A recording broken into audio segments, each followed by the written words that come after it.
Hi, how's it going? This is Resident of Collinwood for YouTube back here with a movie review for you guys and gals. I'm here to review The Great Nick D, written by Enzo Farage and make sure I get this name right, Nathan Wilson. This is also directed by Enzo Farage. It's a movie set and filmed in California. Um, this follows a man named Nicholas Hatton, or Nick Hatton, if you will, who is called Nick Dick or Nick D. And Nick Dick is Nicholas Hatton's porn name. You know, this movie tells you it's a story about redemption, and it is. But I also think, in my opinion, after watching this last night, this also is a tale about how, number one, decisions affect your life, and how making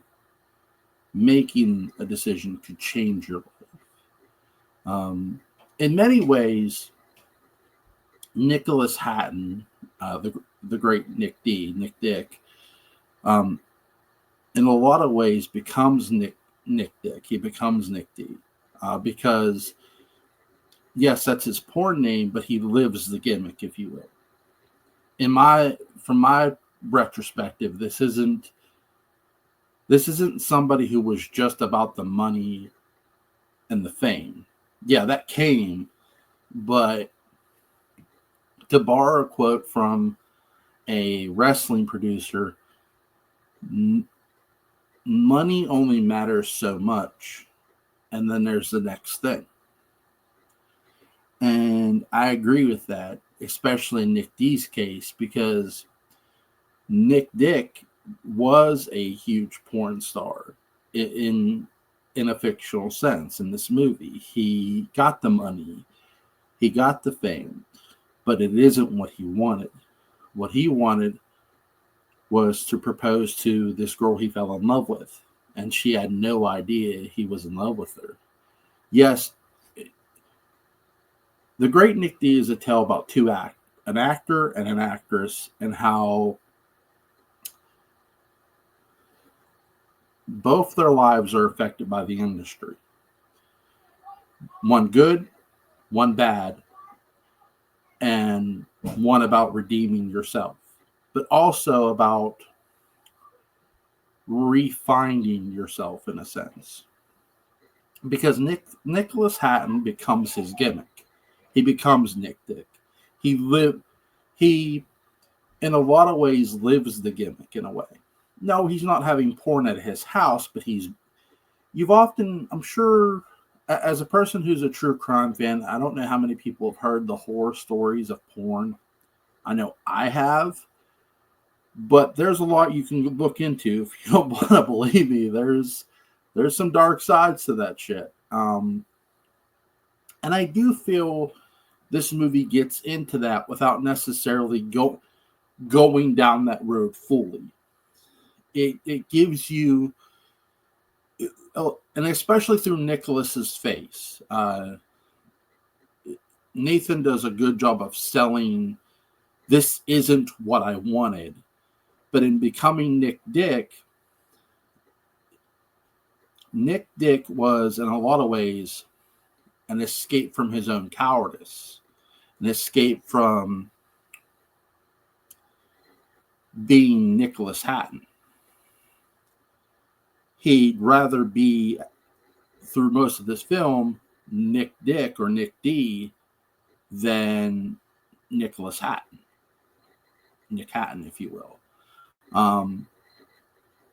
And that's something I feel this film gets off to you right away and throughout the film. But his memories, what really brings him back from the brink is not just his memories of the girl he was in love with, but losing that girl and the thought of losing her to another man. He really was in love with this girl. He would help her rehearse her lines, and she got a break in the Interview with a Vampire movie that starred Tom Cruise fictionally. And then her career went from that to bigger things. She played fictionally. She played a prostitute in Interview with a Vampire.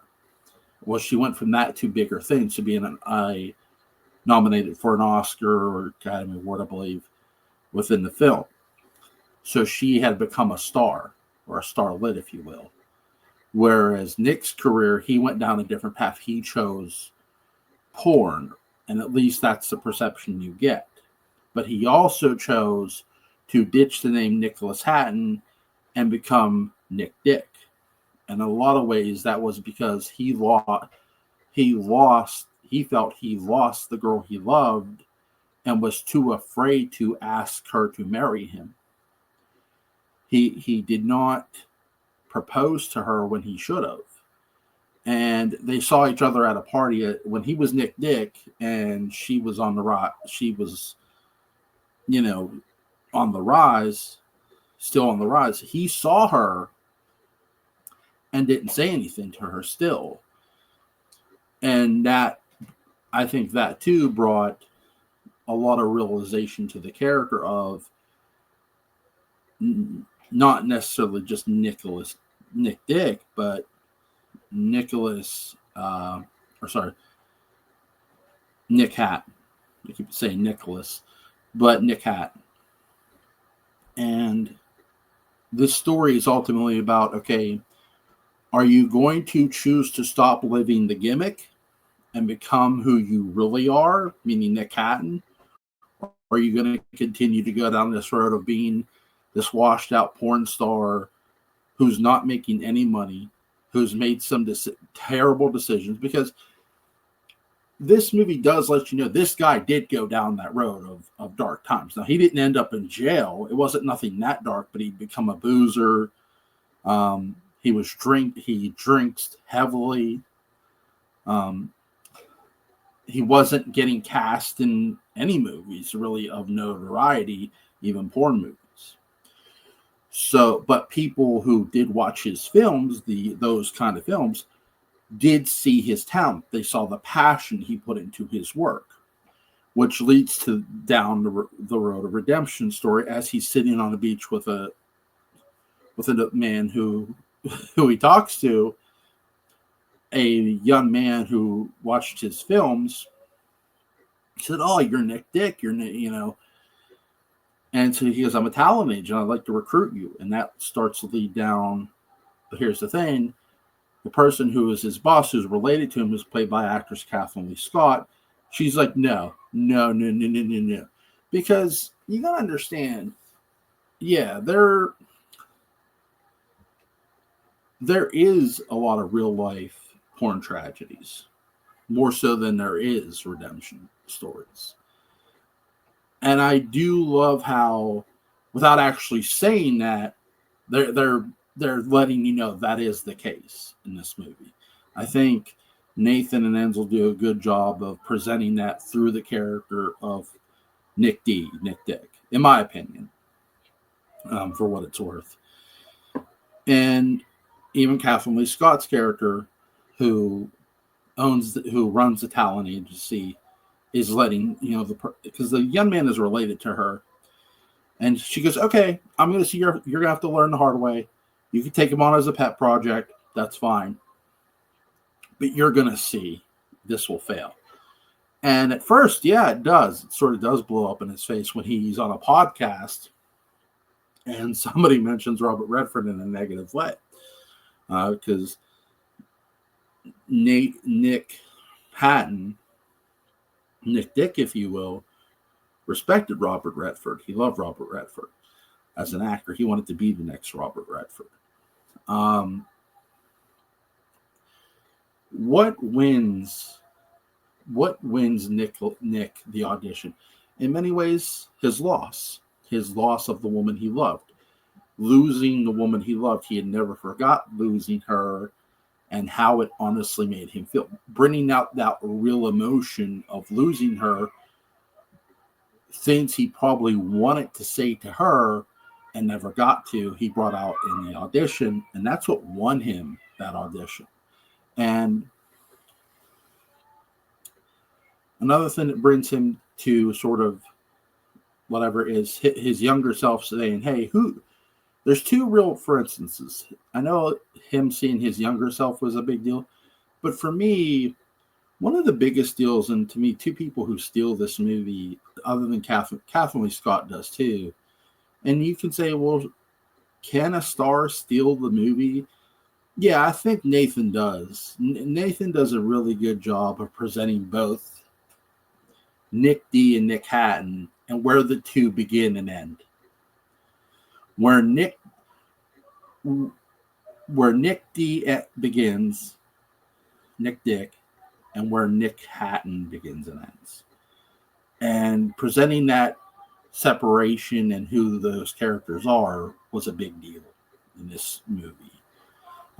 You also see another person who steals this is David Selby, who plays Nick's dad, and that conversation between father and son of,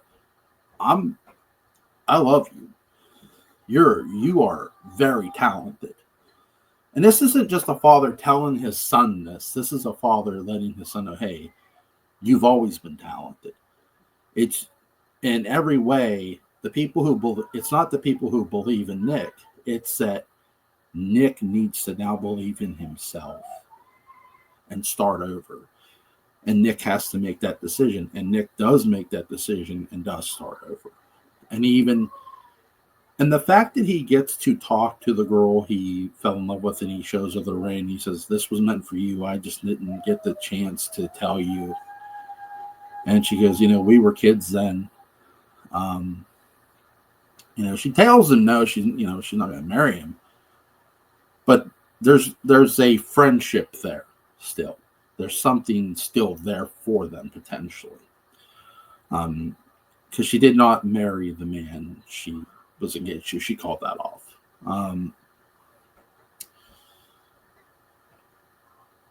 Is there anything I don't like about this? Well, here's the thing. Do I feel they needed to mention people who went down the darker road of porn? I don't think it would have hurt this movie to mention that, because people who aren't familiar with that dark side of it are going to sort of ask questions of, well, what's the big deal? And I do feel it wouldn't have hurt to mention some names who went down that darker road and met a very, very tragic end. And I don't think it would have took away from the mood of this movie. In fact, it would have probably fit it, in my opinion. From a storytelling standpoint, I give this a 10. Really good acting, really good storytelling. From an entertainment standpoint, I give it an 8.5. It is entertaining to watch all these actors come together and see their characters and who's doing what. The two people underneath the table calling Nick was hilarious because they're basically hiding from Kathleen Lee Scott's here. And she's like, what are you two doing? And to see Laura Parker in her final film is a bit sad, but it's nice to see her in this movie. But yeah, really good movie, entertaining, and good storytelling. Highly recommend you pick it up. Link to where you can go pick this up on Amazon will be in the description box. The Great Nick D. Go check it out. You guys have a good day.